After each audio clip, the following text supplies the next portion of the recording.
Tonight, the provincial government is once again trying to unload the troubled Marble Mountain operation. On this scorcher of a day, it's certainly hard to think about skiing, but government certainly is. They've announced another request for proposals for someone to purchase or lease this place, all while business owners surrounding it are concerned about how it's mismanaged. They've got a debris field of managers over the past 20 years. They've come, they've gone, they've come, they've gone. I mean, that can't be healthy for a company. I'm Colleen Connors, and I'll break it all down for you. That's tonight on Here and Now. You know, we have the right to have entertainment as well, so people need to do better.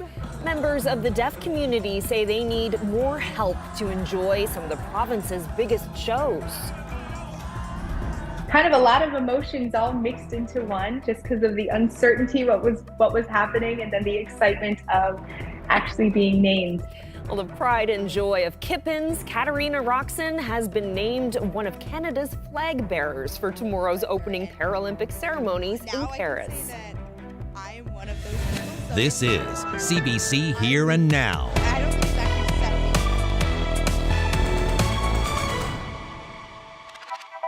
Good evening and welcome to Here and Now. Viewers last night may have noticed Here and Now went off the air for a few minutes and was replaced with other programming. That was due to some technical difficulties in Toronto. Our apologies for that. So tonight we begin with the stories you missed, starting on the West Coast.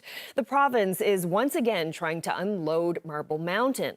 Government is searching for a private buyer to take over the troubled operation, but business owners who depend on the ski hill say the resort needs more than a new buyer. It needs a management overhaul. Here Now's Colleen Connors has that story from Steadybrook. The government has wanted out for a while now, and in May they told CBC this was coming. Another request, this time for expressions of interest for the purchase or long-term lease of Marble Mountain Ski Resort. That includes the lodge and Marble Villa, both nearly 30 years old, along with the hill and the aging snowmaking equipment. Meanwhile, the province is spending millions every year to pay for capital works and operational costs at the site. We realize those are issues, but that's all on the table for somebody to come in and evaluate and see if they're interested. And the province isn't the only one trying to distance themselves from the operation.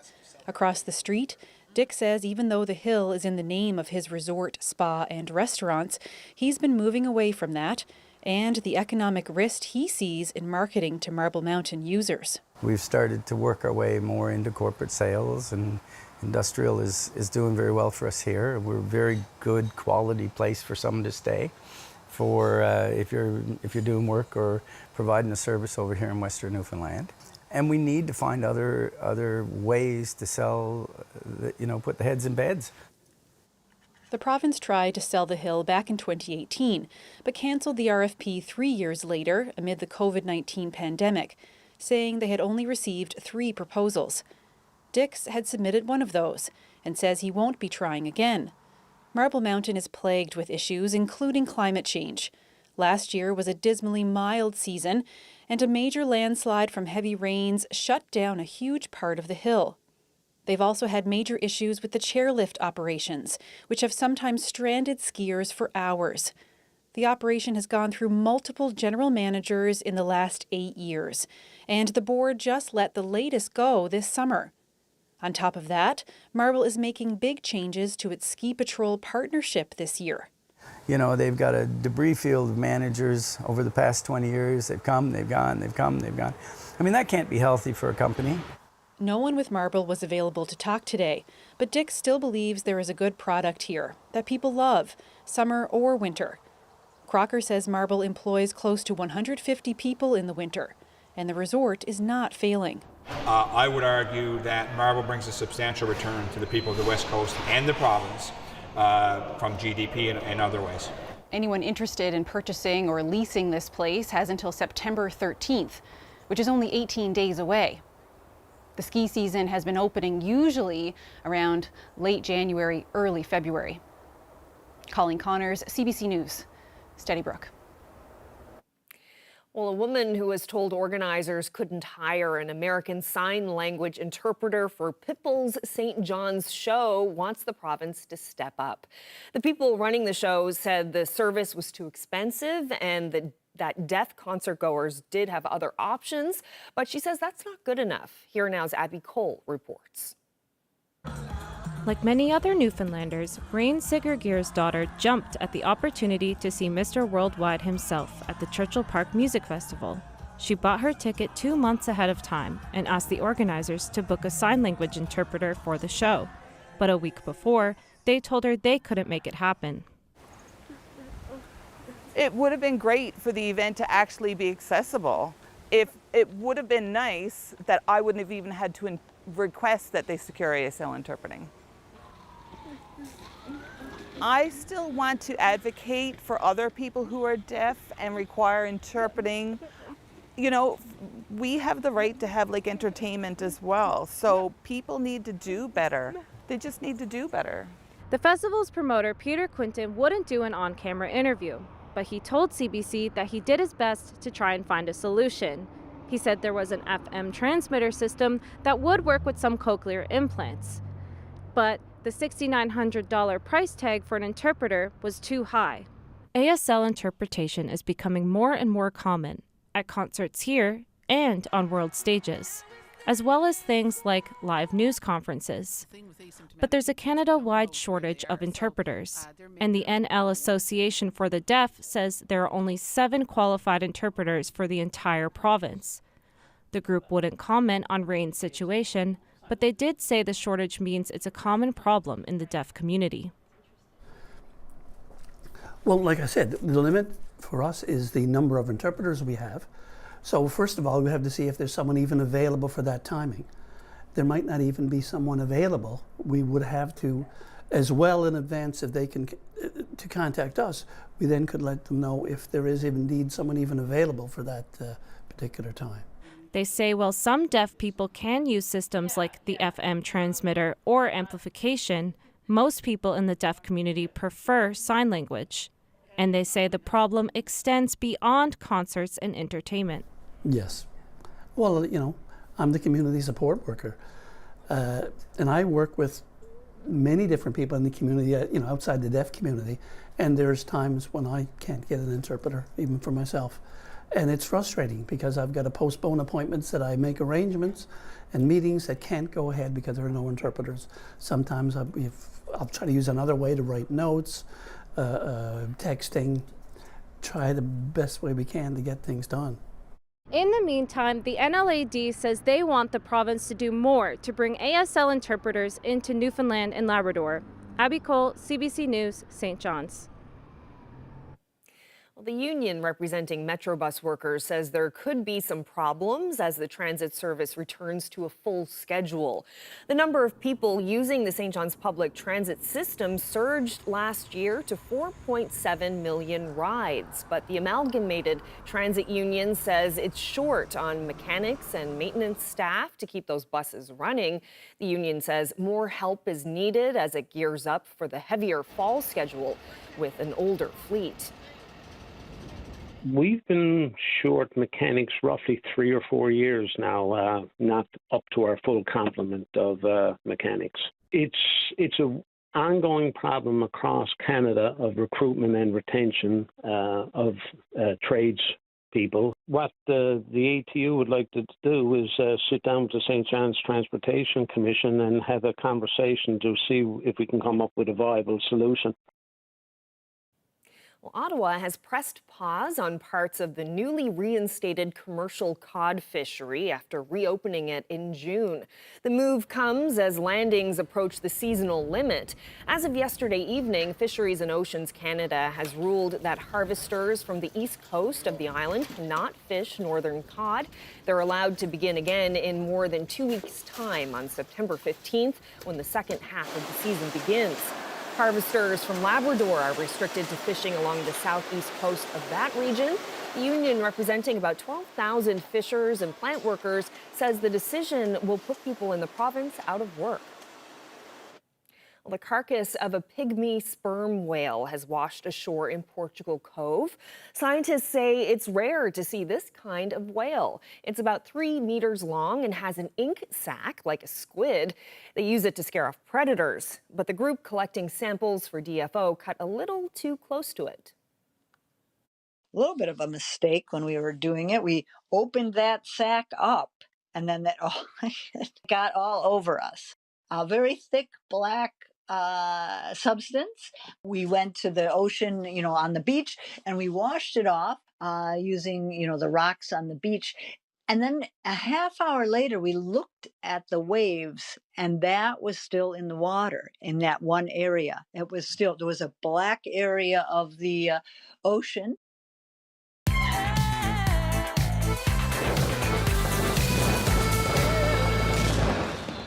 Well, turning now to the 2024 Paralympic Games in Paris, Newfoundland and Labrador's own Katarina Roxon will be one of Canada's flag bearers at tomorrow's opening ceremony. She'll be there alongside veteran wheelchair basketball player Pat Anderson.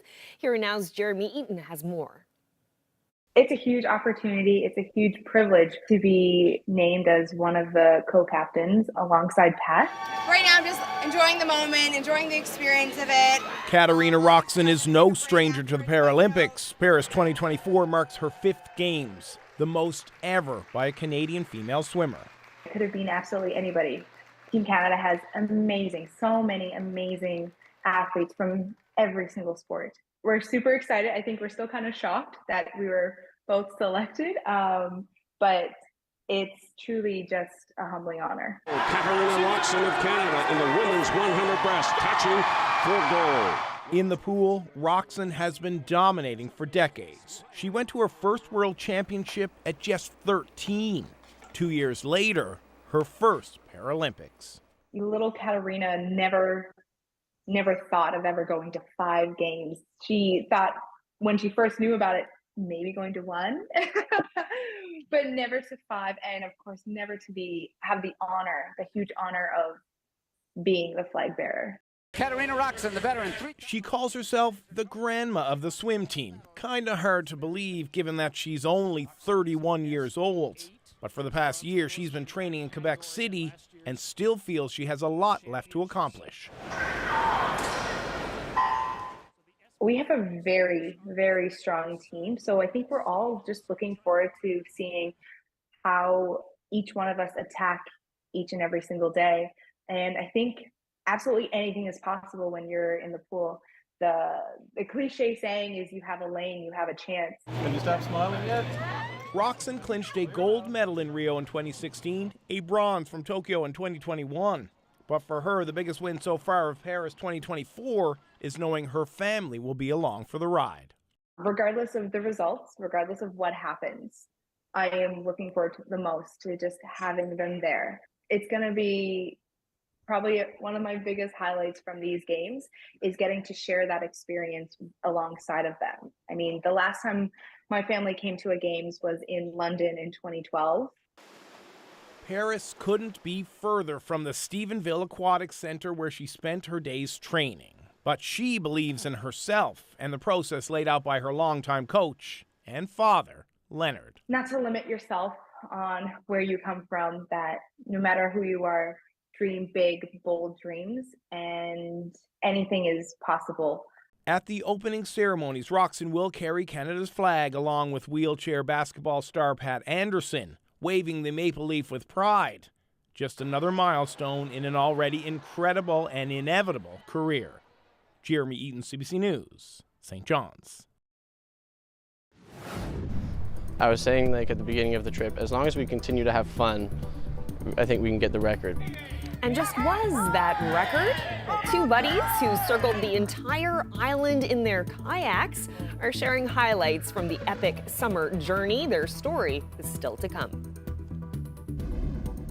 Another warm day today for parts of the province. This cold front, though, it is going to cool things down, and it's going to happen quite quickly. I'll get into all the details coming up.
Ashley, I would say the rain that we had today was pretty welcome. We've had some dry weather lately, so the rain is a good thing. It always is a good thing, unless there's too much of it, of course. Yeah. But for now, certainly need that rain for sure out there.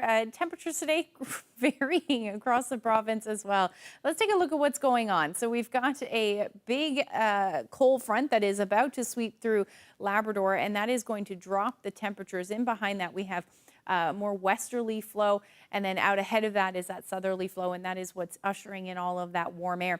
And then we've got an area of low pressure that passed just to the east of Newfoundland earlier, like last night and into early today, and that is keeping the temperatures relatively cool for areas like the Avalon, and that's because you're in onshore flow, but all of that rain has since moved off.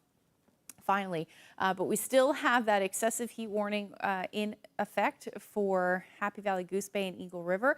That will end tonight as that cold front moves through. But take a look at the temperatures this afternoon. 30 degrees yet again in Happy Valley, Goose Bay, and that means that this is the 12th time that you have reached that temperature or higher than 30 degrees, and that is now a new record for this year.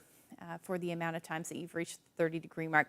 Cartwright also hit 31 this afternoon. Temperatures across the island, again, varying depending on where you are, and in proximity to that area of low pressure. 19 degrees in St. John's today. That's where we topped out, but you head towards central, temperatures in the mid to upper 20s, and again, even towards the coast, temperature around 25 degrees in St. John's.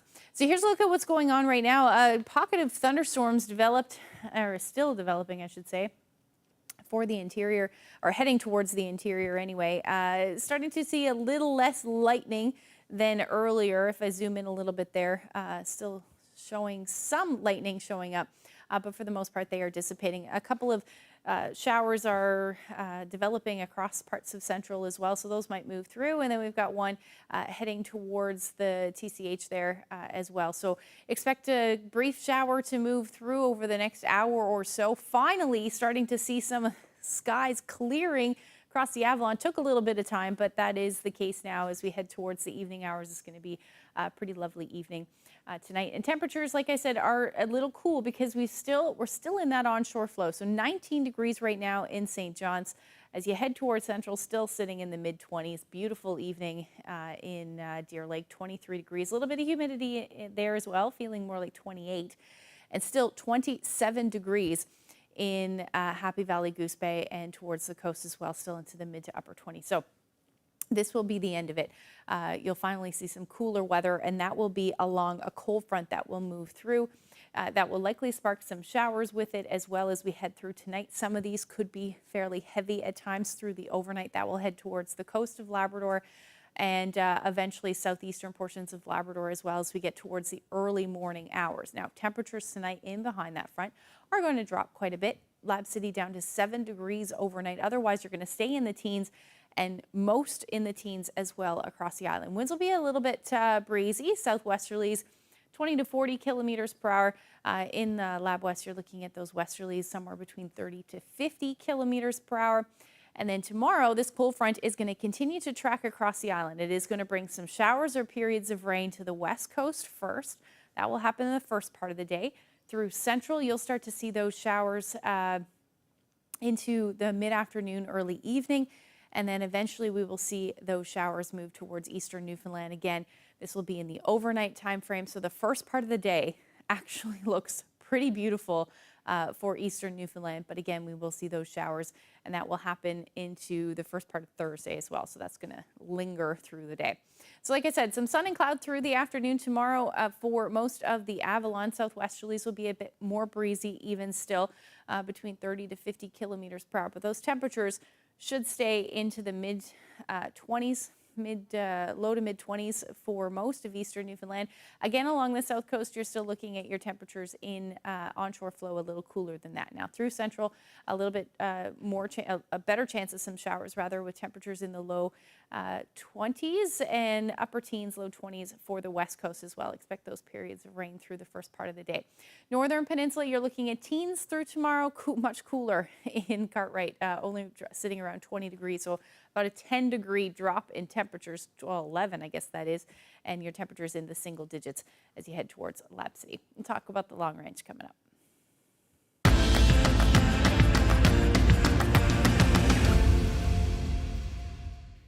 45 days. That's the record for the fastest time taken to circumnavigate the island in a kayak. A pair of friends had hoped to beat that record this summer. They came up a little short, but as you're about to hear, they have no regrets about embarking on the epic 2,000-kilometer journey.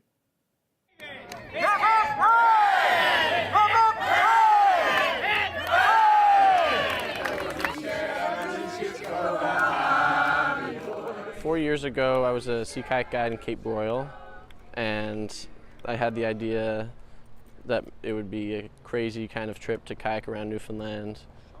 With the help of Jack, we had a good team to be able to set out and try and achieve our goals, I guess, yeah. I didn't know much about Newfoundland before coming. I'd never been before, but Dave obviously did growing up there, and I think it was important to him, and I agreed to shed light on the history a little bit and the outport communities. We trained as much as we could, and then in the first 2 weeks, our bodies kind of started to adapt, and after that, we were good. But the first 2 weeks kind of took a pretty tough toll on our bodies, and we had to take some rest days and stuff. But after that, we kind of, got into good paddling shape. All right, it's 5 a.m. We slept in, but we're packing up and ready to go. We were putting in, 10 to 12 to 14-hour days when weather allowed. I'm working too hard. I'm not meant to work this hard. How many towns we got to pass through, that was really nice. Those were the highlights of our trip for sure. Getting, a warm meal or a shed to sleep in. We saw tons of whales throughout, some porpoises and dolphins, I guess a couple sharks. Near Fogo was the biggest shark we saw, and it was really close to it. Kind of just popped, like its dorsal fin, I guess, popped out of the water right next to us. And yeah, we didn't know whether we should be concerned or not, so we were mostly just excited.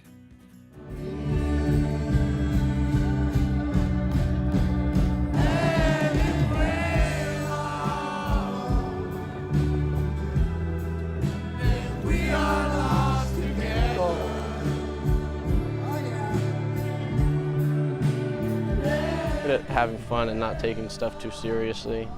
I was saying at the beginning of the trip, as long as we continue to have fun, I think we can get the record. But as soon as it becomes a slog and a mission to get the record, I don't want to do this trip to, have a miserable time. I want to be out there enjoying it and enjoying the places we are and having a laugh. And Jack was in the same boat, so yeah, we had a good time out there and had a lot of fun. Certainly seems like it. Record or no record, looks like they certainly had a laugh this summer. And for the record, it took them 7 weeks to complete the trip. We've been told, you're not doing your job, you're being lazy, get out here and help. And, I can't believe this animal's been left for an hour, and those sorts of things. I've had pictures sent to me of dead animals. Helping injured animals can be tough enough, but a local volunteer-led wildlife rescue group says it's also been dealing with abusive comments and unrealistic demands from some members of the public. We'll hear from the Rock Wildlife Rescue Group coming up. You're looking at a live shot of the harbor in downtown St. John's. Beautiful evening out there. Stay with us. More local news and weather is on the way.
Volunteering with an animal rescue group can certainly take an emotional toll. You're constantly dealing with injured, hurt animals. But one local rescue group says on top of all of that, they're also having to deal with some abusive comments from some members of the public. Joining me now is Karen Goss with Rock Wildlife Rescue Group. So Karen, you recently posted on Facebook about this, some of the concerns that you've had, some comments that you've gotten from members of the public. Can you tell us a little bit about that?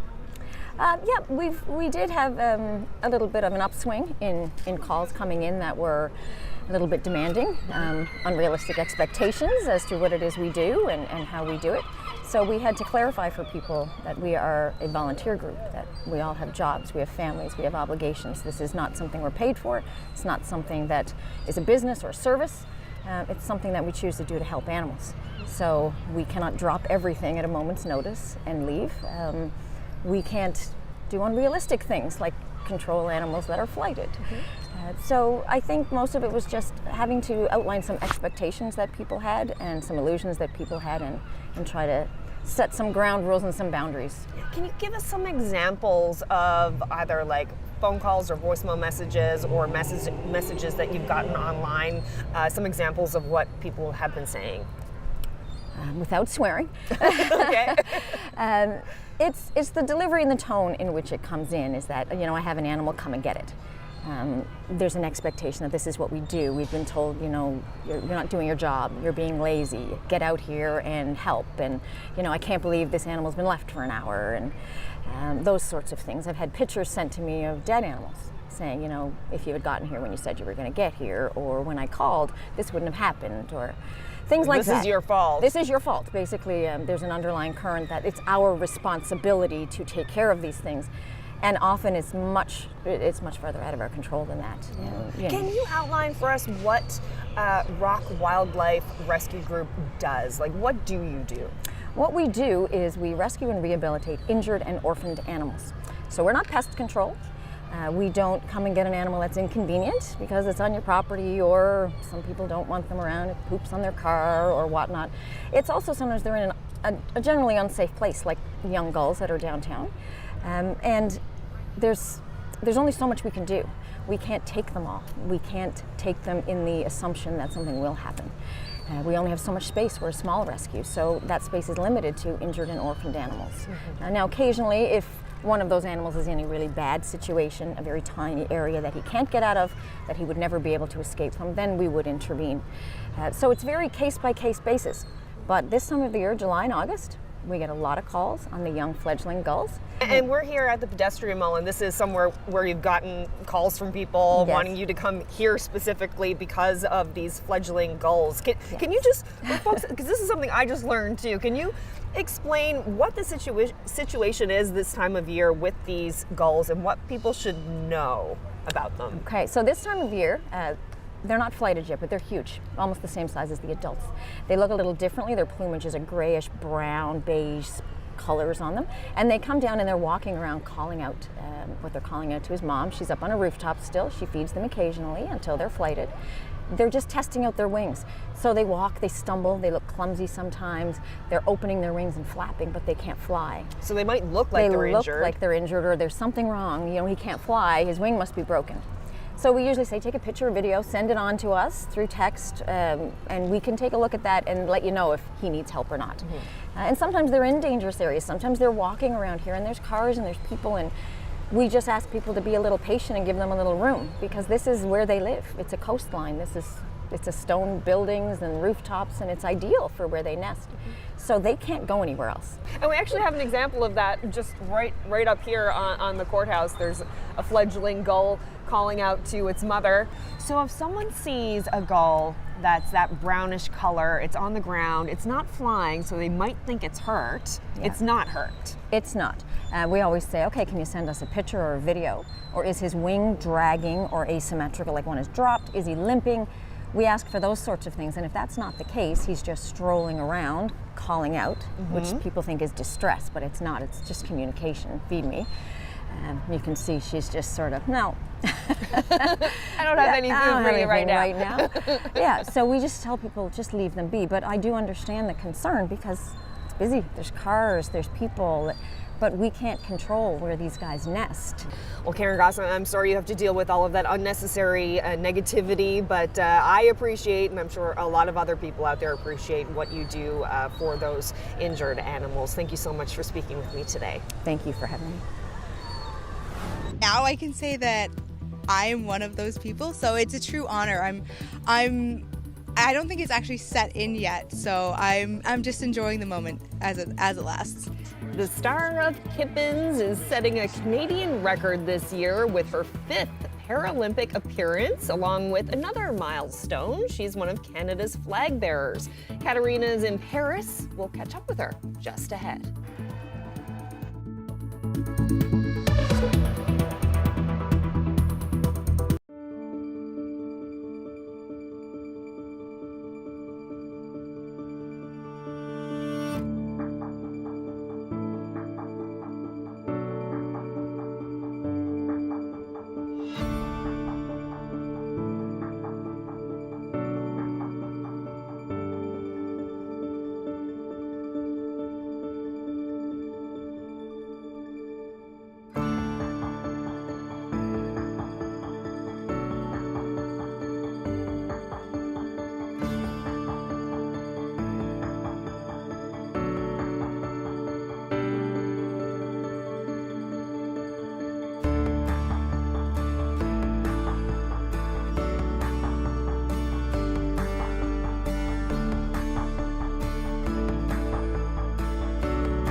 Hi, I'm Adam Walsh, host and producer of The Signal. After 145 years, the People's Paper is not being printed in this province anymore.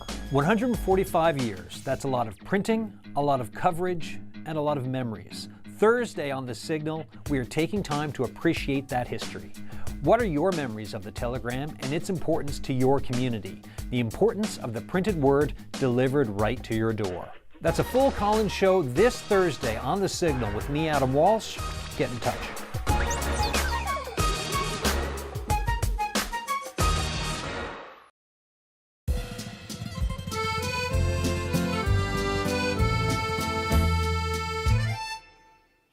Well, as Jeremy Eaton reported earlier, there will be a hometown hero hoisting the Canadian flag at tomorrow's opening ceremony in Paris. Katarina Roxon of Kippens will become the first female swimmer in the country's history to compete at 5 Paralympic Games.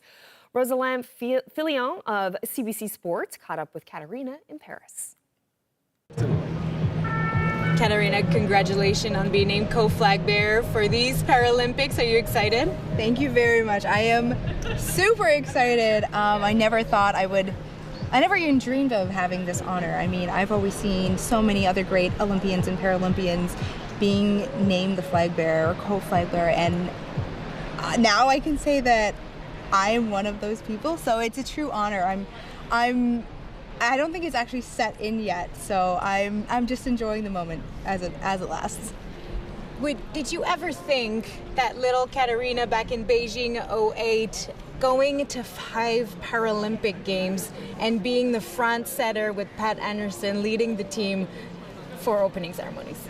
Never ever thought that. I mean, when I first started into para swimming, I had no idea what para sport was. So when I was immersed into it, I was just in awe of everything I saw, the world around me, like all the different athletes from everywhere, the abilities. It was just amazing to me. And even to this day, I'm still amazed at everything that happens. And never once did I ever think of being named flag bearer. And to do it alongside Pat, who is so decorated, so well respected in the Paralympic movement, I feel really blessed. In the last 8 years, there was no one in the stands or at opening or closing ceremony. How special will these games be for you, knowing that Canada is here, fans, family?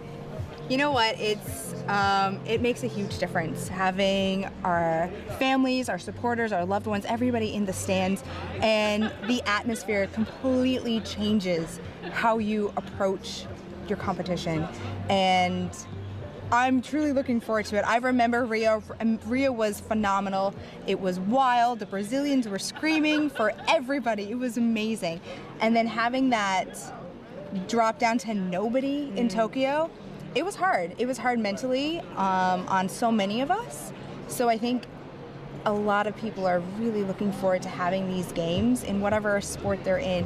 Having such a crowd there, you're going to see amazing results. That's all I'm going to say. You're going to see amazing results. What kind of motivation will holding the flag with Pat help you in the pool? You know, seeing from the past all these amazing athletes come together. And I know Team Canada always has a pep rally, which I am very much looking forward to. It's gonna start, like, we're already excited, but it's gonna like amp it up to like the next level. And being able to walk into the stadium with Pat is gonna be the cherry on top. Enjoy every moment. Thank you so much, and congrats again. Thank you so much. Well, the 2024 Paralympic Games kicks off tomorrow with the opening ceremonies in Paris. And as part of CBC's continuing coverage of the Games, Here and Now will not be on the air tomorrow while the opening ceremonies are underway. But we will be back on Thursday, just a little later than we're used to. Here and Now will be a half hour later during the Paralympic Games. We'll start 6:30 Island time, a half hour earlier in most parts of Labrador.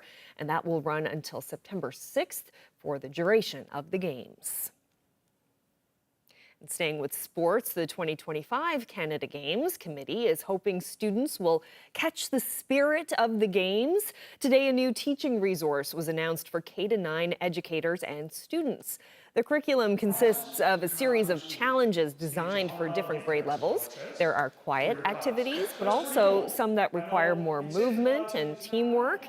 The idea is to get students active and learning about the power of sport, both on and off the field. A teacher from Mount Pearl says she's already seeing the challenges bring some of her young students out of their shell. I had a couple of students who, would normally be introverted and a little bit more quiet and reserved, were jumping out of their seats trying to participate, which was really fun to see. We also had games where they had to stand up and it was like a movement and memory game. And every time Greg or myself would clap our hands, they had rotate partners. So it's getting them kind of moving around and maybe speaking to someone or participating with peers that they wouldn't normally participate with.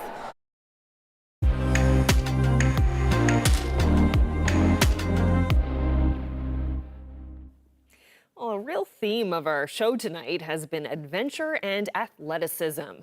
Well, this next story has both. An 85-year-old woman from Ontario recently completed an impressive 700-kilometer island walk around Prince Edward Island.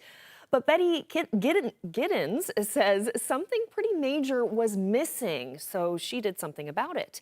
CBC's Laura Meter explains.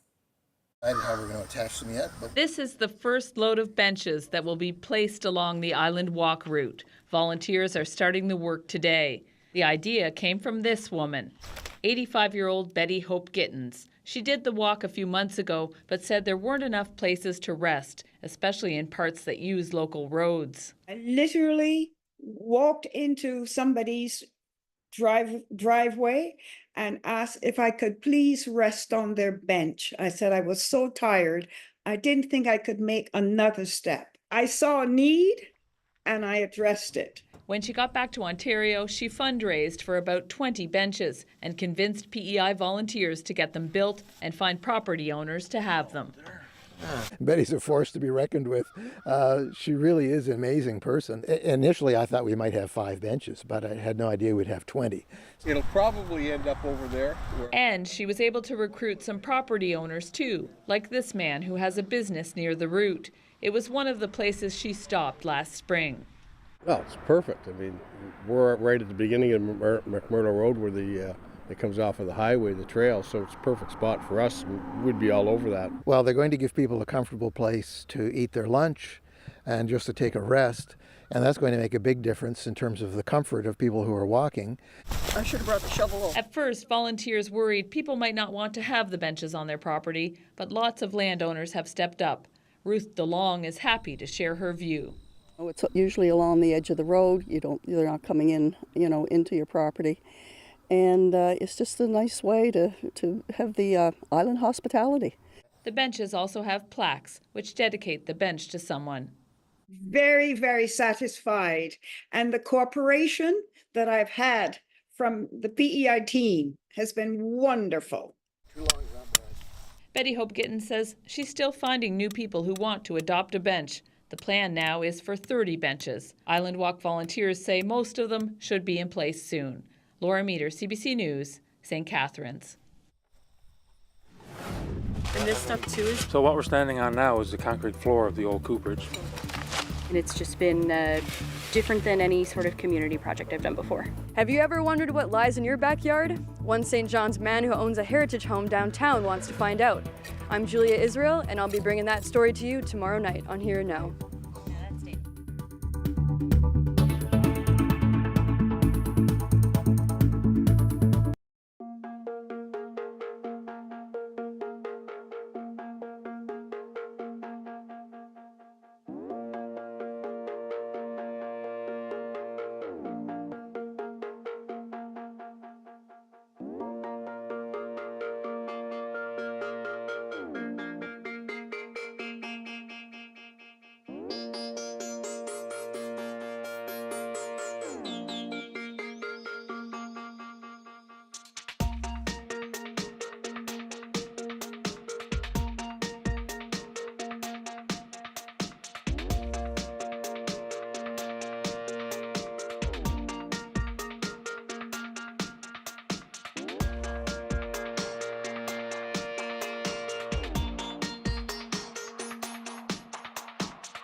Back in 2008, the circus unexpectedly came to Daniels Harbor.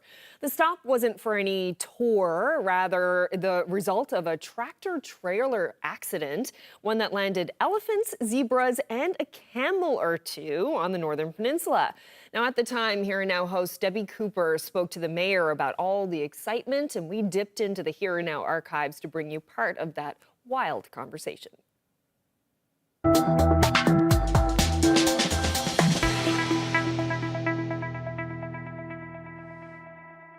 It's not every day you can drop by a local field and see exotic animals like these up close. They have become quite an attraction. Mayor Carey, lots of people showing up, I understand? Oh, there have been a lot of people who have been traveling through town to stop and look at these animals. And I understand the trainers have been pretty good. They're answering everyone's questions, aren't they? Yeah, there were some school children that were in the area to see the animals, and the veterinarian that was during the trainers explained the differences in the animals to them, what types of animals they were, and answered any of the questions that the school children had. What a treat for them. Now, you were at the scene of the accident right after it happened, where I understand the trainers had to administer first aid to the elephant. What happened? Well, they had a veterinarian who was on the phone from the zoo in Toronto, and the elephant, where the truck tipped over, was on her side and was having some difficulty getting up, and they asked if we had any oxygen in town, and we have a triage station here because of the ambulance we have. So we got some oxygen cylinders and some hoses and brought them down. The trainer give the elephant the oxygen hose, and the elephant took it and put it in her own mouth, and we opened up the oxygen cylinders. Now, the elephant and the camels are just fine. Where are you keeping them while they're waiting for that other tractor trailer to arrive? Yeah, we have them in the landslide area. We opened the fence for that area. That's an 8-foot high fence that is surrounding that area. We opened the fence and moved them inside of there, so that they have lots of area that they can move around in, and there is a structure that the circus had with them that they put around them so the animals can move around in that enclosure. That way there we keep the people out of the field and the animals in the field. And I understand they're keeping warm at night in a garage. Well, the service station that was involved in the landslide is scheduled for demolition. We had the firefighters go in there and clean out 2 of the bays and get some wood shavings and some hay and put down for bedding for them. And last night we had an elephant in one bay, bedded down, 2 camels in the other bay, and a generator and a blast heater there to make sure the building was nice and warm, and 2 of the trainers sleeping with the animals. Mayor Carey, when are they all expected to leave town? It looks like they'll be leaving sometime tomorrow now. Well, Mayor Carey, first the landslides, now this, you never know what's going to happen. Thank you so much for telling us about it this evening. Okay, thank you. Bye-bye.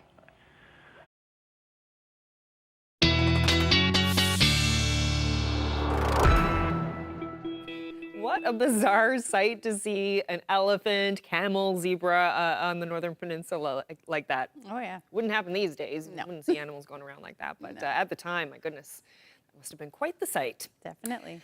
All right, so Ashley, looking at the long-range forecast, some hot temperatures in Labrador. I just want to pick up on what you mentioned earlier about Happy Valley Goose Bay and breaking a record there. That's 12 days. 12 days of 30-degree weather. Yeah, and it has been going up about a day pretty much every year, I guess, for the last little bit. So we're seeing definitely some more warm air, but that is going to change into tomorrow as cold front moves through, and that cold front's going to continue to sweep across the province. Let's take a look at what's going on. So we're going to look ahead to Wednesday evening.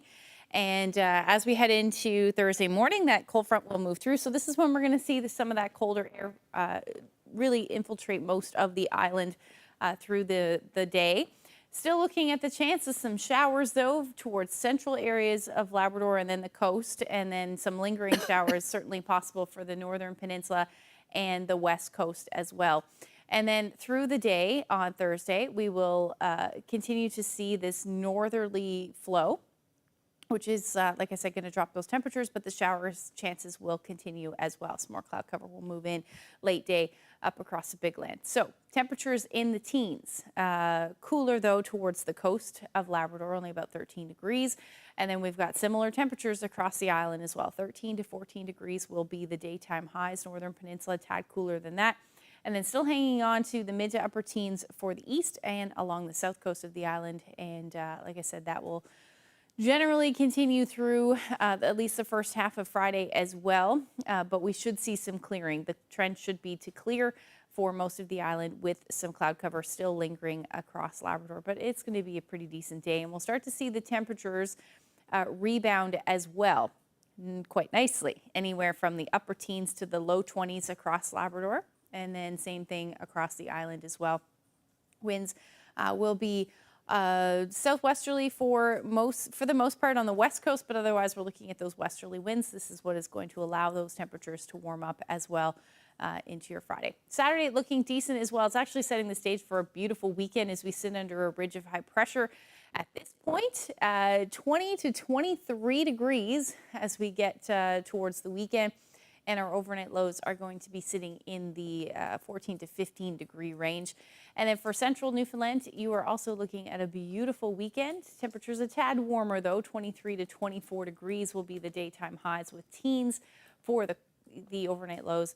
And for western Newfoundland, a little cooler than that. So anywhere from 19 to 22 degrees with some sunshine in the mix. And for eastern Labrador, you're looking at a great stretch of weather as well. So after a little bit of a cool down, you're going to warm back up, but not quite the heat that you've been seeing. However, you will see the chance of some showers as we get into Saturday. But overall, the weekend looking pretty decent. A better chance of some periods of rain for western Labrador on Saturday and a few showers lingering as we head into Sunday as well. Again, peaking on Friday at 23 degrees, dropping back down to about 19 or 20 for the rest of the weekend. Our photo is a great shot. I believe this is a sunset, but this is Three Pond Barrens. Lots of people I'm familiar with that pond. Lots of people familiar with it. I think he said this was Left Pond. Oh, Does that okay. make sense? But yeah, Jim Blackmore shared this great shot with us. If you have any weather photos you'd like to share with us, you can do that by sending them to my Facebook page or emailing them to nlphotos@cbc.ca. Yeah, lots of doggies enjoy going for a swim there, for sure. All right, now before we finish up, I just want to mention again that Here and Now will be off the air tomorrow evening as CBC continues its coverage of the Paralympic Games. And of course, the opening ceremonies are happening tomorrow evening in Paris. Katarina Roxon, as we mentioned earlier, will be a flag bearer for that. So that'll be something to see for sure. And we wish her the best of luck, of course, with the Games. Well, that's it for us. Thank you so much for spending part of your evening with us. Hope you can join us again tomorrow.